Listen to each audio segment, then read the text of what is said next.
Well, hello everybody, an extremely warm welcome to my channel. I'm Louise Savidge of Louise Savidge Muses. A warm welcome back if you're a returning viewer, and an equally warm welcome if you're viewing my channel for the very first time. So I should have recorded this video earlier today because the sun was out, the light was beautiful, but obviously I had to go off and do a walk. So now it's dark out there and I'm all cozied up, ready to talk to you about this wonderful book and then go off and do some reading myself. So this book, my book of the month for December, is Miss Savidge Moves Her House by Christine Adams and Michael McMahon. Now, the only reason that I came to this book was because of the reading prompts, the Savidge Prompts 2024, which Simon and I do together. And it's a wonderful thing to do because all the prompts come from you, the audience, and there's a prompt per month, and each month it makes me look at my bookshelves in a different way, or my library shelves, or my local bookstore shelves. And this particular prompt was to read a book that had a connection with your family, your personal history, or your family story. And I'd seen this book online a few times and actually seen the idea of Miss Savidge, I don't know if you can see, moving her house. And it had intrigued me because I can only assume that in some very long, distant, tenuous way, I am Miss Savidge, and I never changed my name when I married or anything like that. I've always been a Savidge since birth. And I know that the spelling of my surname, IDGE, is very rare. I know that it was to do with a spelling mistake that was made about 100, 150 years ago. So originally we would have been AGE Savages. I've only ever met one person with the same spelling of the surname as myself, and that was her maiden name, and we worked out that we probably were related because her family originated in Nottingham, which indeed mine did, which is where we think the spelling mistake happened. Now, I know there are Savages in Australia, there are a lot of Savages, I think there's a group of them in America, so there are Savages all over this wide earth, but I think we are quite a small group of people. So although I can't be 100% certain that this is to do with my family history, I think that I am probably related to the lady who this book is about. And I picked this book up in a secondhand bookshop with this prompt in mind because it seemed absolutely perfect. I have to admit that I was interested in finding out about her, but what I didn't expect was for this. It's a non-fiction book. It's an account of May. She's called May Savidge's experience of literally moving a house, and I hadn't expected to be swept away with May's story in quite the way I was. I literally couldn't put it down, and I read this over the course of a couple of days when I was actually travelling here, there and everywhere and didn't really have much time to read, which kind of gives you perhaps an indication of how much I enjoyed it. So the story, I'm going to call it a story because it is her life story. So the story is narrated, it's written by Christine Adams, who was married to May's nephew. So if I refer to her as Auntie May, you will know why, because that's how Christine refers to her, as Auntie May. And Auntie May was the most extraordinary woman. She grew up in Hertfordshire in a place called Ware, and she, right from sort of, you know, being in her, I don't know what sort of age, 20s, 30s, she was doing extraordinary things. So during the Second World War, well, let's go back a step. She worked for a wallpaper company when she was a young woman, and she helped to draw the designs for wallpaper. And I think just before the war, or at the very beginning of the war, I'm terrible at remembering dates and sequence, she became involved in designing the mosquito plane, which was very important during the course of the war. And I thought, wow, that is just so, already before anything else happens, this woman is really, really interesting, because she was the only female member of that design team. And basically, she'd seen an advert for assistance, and obviously she'd already got some design knowledge, and she had to go off and train in engineering design and all sorts of things, which of course later comes into play when she decides to move her house.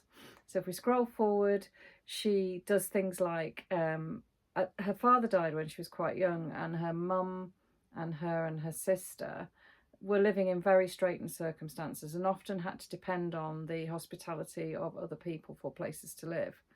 So one of her absolute aspirations was to live independently, to have her own space. And so when she's, I don't know, I mean, I want to say in her late 20s, early 30s, but I could be wrong with the chronology, she buys a London public transport boat. So the boats that are used like a bus service on the Thames, and she buys one and she turns it into a house. And it's a bit of a disaster because it leaks all the time, it floods. And all the way through Auntie May's story, she's somebody who puts up with hardship. And what's wonderful is that Christine Adams is not a writer by training. She was a teacher. But she tells the story so beautifully, because she fills it with memories that she has of Auntie May, but also with lots and lots and lots of documents. So the story is told through letters, through all sorts of artifacts, and there are photographs as well in the book which illustrate the things that are happening. So let's move on to the house. So what house did she move, I hear you ask? So Auntie May bought herself a very small house in Ware in Hertfordshire, and it was really, really old. I think it goes back to the medieval period, and it's a very rare example of what was called a hall house. So this house would have been oblong in shape. It would have had a central fire pit, effectively, with a hole in the ceiling for the smoke to escape. No chimney, no nothing like that. And she owned probably about 2/3 of it, I guess. And then the other part of the house was a butcher's shop. And Auntie May bought it with a view to restoring it. And there was a chimney that had been put in Tudor times. So she's got this massive Tudor chimney breast in the middle of the building. And the building is effectively a wooden frame with that's filled in with brick and plaster in between. Anyway, the building, she buys it, I think, I want to say just after the war, but maybe a little bit later. And she spends, it's over 10 years, sort of battling with the local council to try to avoid this building being demolished. There's a lot of rebuilding going on after the war, and they want to build a road or widen the road, and that means that this house is in the way, and it does look quite dilapidated. It's not in brilliant condition. So she fights and fights and fights to avoid having this building demolished, and she's successful, but only because she gets the council to agree to her moving it, literally moving it. And so we get the story of Auntie May moving her house. Now, she doesn't just move it down the road. She finds a site in Norfolk, 100 miles away, and moves the house there. And the book tells all the various trials and tribulations that Auntie May has in trying to get this building moved. She's really savvy. She involves local archaeologists and all that kind of thing, and it just is not prepared to give up some of England's history for the sake of the widening of a road.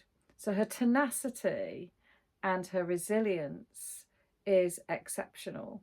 And she is somebody who never stops. So she's successful in moving the house.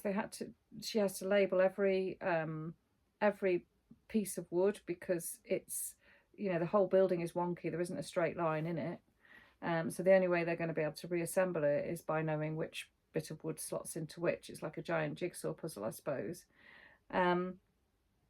It takes 5 lorry loads, in fact I think 6 in the end, of wood alone to transport the building that 100 miles. She is not a wealthy woman, you know, she has to really scrimp and save and struggle to just avoid the cost of doing all of this. And brace yourselves, she finally stands on her plot of land with the pieces of her house. The very first day she does that, she is 59. She's the same age that I am sat here now. And she spends the rest of her life building that house. It is the most awesome, awesome story. And I actually don't really want to say any more because I've already given a lot away. And I was reading this and my eyes were getting wider and wider and wider and my jaw was dropping. But going back to, and I don't know if I'm just being really fanciful here, but going back to the idea of this being connected with my own personal history. So one of the things that you may or may not know about me is that my husband and I, nearly 20 years ago now, we bought a former pub, a public house, a drinking place in the village that we live in now. And it was in a real state of disrepair. The first thing that we had to do was get it re-roofed. And we spent 5 years converting that pub into a home ourselves. And so, you know, that was kind of all sort of done and dusted many years ago, although I'm still working on the garden and the car parking area and all that kind of thing. It's kind of ongoing. But I spent several happy hours earlier this year repointing the back wall. I still haven't finished it. And I really enjoy that. I get a sense of satisfaction about it. The building is extremely old.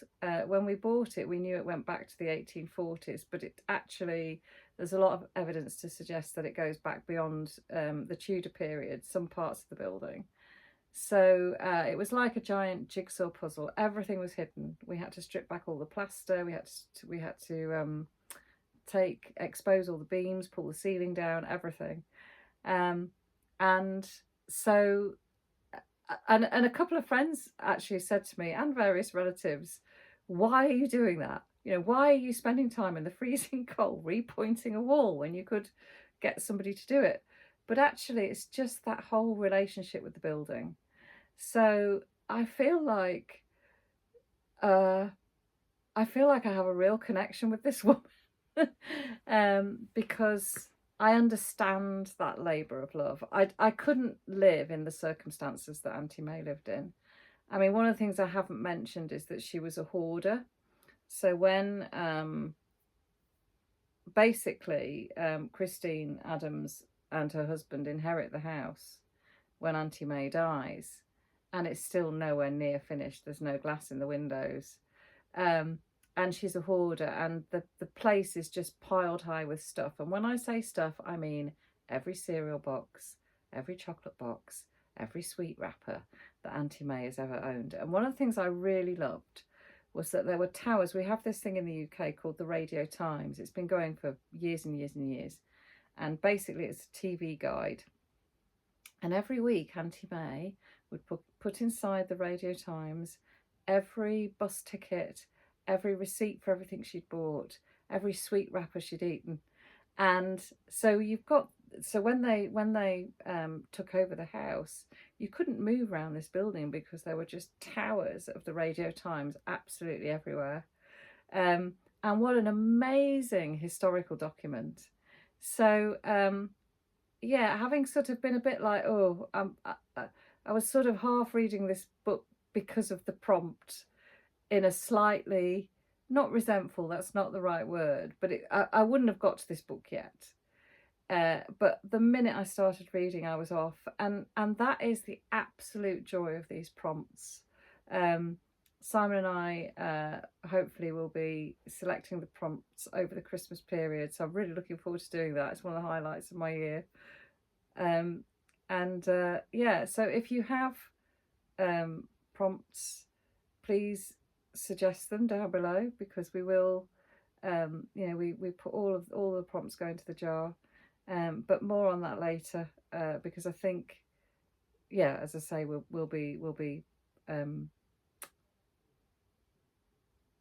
I can't get my words out. I've just when your brain just goes, that's just what's happened inside my head. Anyway, yes, please be thinking about prompts. So I'm gonna I'm gonna shut up now, because I seem to have lost the facility to speak, and I'm going to go and curl up with a lovely book. I'm reading a book by Elizabeth von Arnhem at the moment, and I read the first 2 chapters. They're very short this morning, and it really, really gripped me. So I need to go back and curl up with that, rather than speaking to you lovely people. Take care, everybody. Happy reading. Let me know what your books of the month have been, and I'm sure I'll be waffling away, hopefully a little bit more coherently, before too long. Bye.